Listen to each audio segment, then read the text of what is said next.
Remember that scene in Armageddon where, in exchange for landing on a meteorite and planting a nuclear bomb on it, all the guys want in exchange is to never pay taxes again?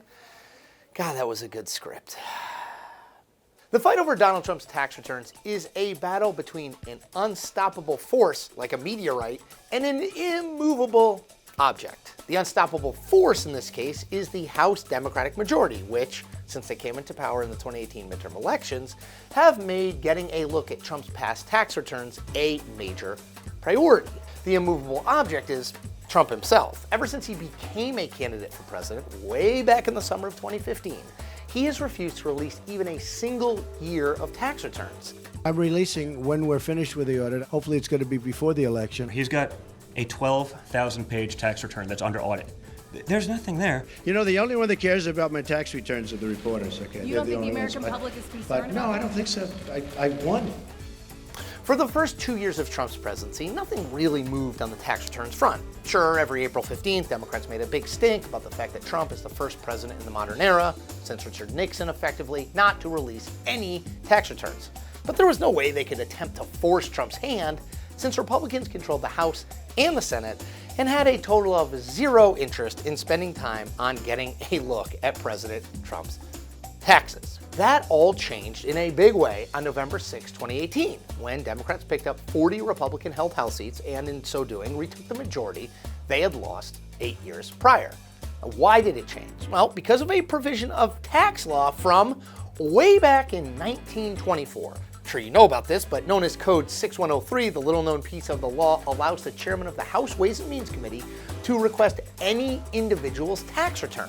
And according to the code, the Treasury Secretary, quote, shall furnish such committee with any return or return information specified in such request, end quote. A lot of suches.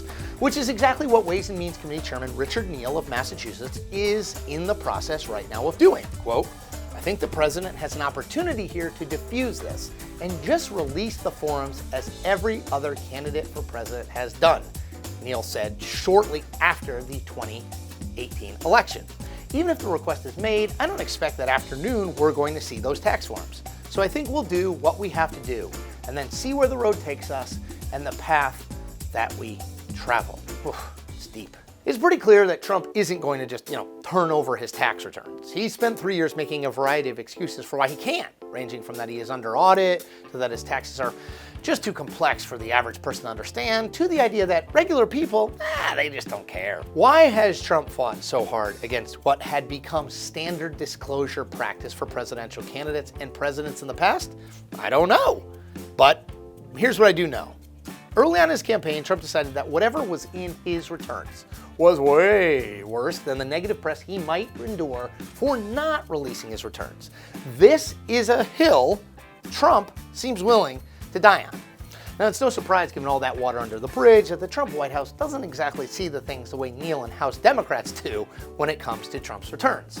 The Treasury Department has, at least publicly, been very tight-lipped about the whole thing. Quote, Secretary Mnuchin will review any request with the Treasury General Counsel for legality, a spokeswoman told Politico in February. But behind the scenes, there's an active effort at both the Treasury Department and among Republicans in the House and Senate to mount both a legal and a political defense against the Democratic request to get a look at Trump's taxes. And the Republican argument goes a little something like this. Democrats' desire to view Trump's taxes have nothing to do with the public interest and absolutely everything to do with political considerations. Quote, where does it end? What about the tax returns of the Speaker? Political donors?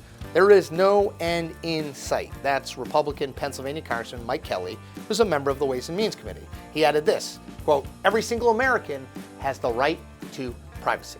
Republicans believe that if Trump's tax returns are turned over to Neal, they would inevitably be leaked to the public in very short order, and that such a leak would be a violation of, among other things, Trump's right to privacy. So, where do we go from here? Well, Neal must first formally make the request. And to be honest, he's kind of taking his time with it, making sure that there are no obvious legal loopholes that either the Treasury Department or Trump's attorneys can cite to allow the president to wiggle out of disclosure. Quote, we are doing our due diligence, Neal told CNN's Lauren Fox in early March. Quote, I don't have a timeline, end quote. clears things up. So when Neal does formally make his request, it's very likely that Mnuchin will either ignore it completely or refuse to turn the records over, at which point Neal will subpoena the returns. And the Trump administration will, I assume, fight that subpoena. So fast forward, long story short, the case will almost certainly find its way to the Supreme Court, since neither side seems willing to bend an inch on this issue. Now, if this fight lands in the court, it could well happen in the midst of a very contentious 2020 campaign between Trump and the eventual Democratic presidential nominee. If that comes to pass, you can be sure it would be a major issue in that very campaign. All of which would put the Supreme Court in a place it really hates being, at the epicenter of a white-hot political debate.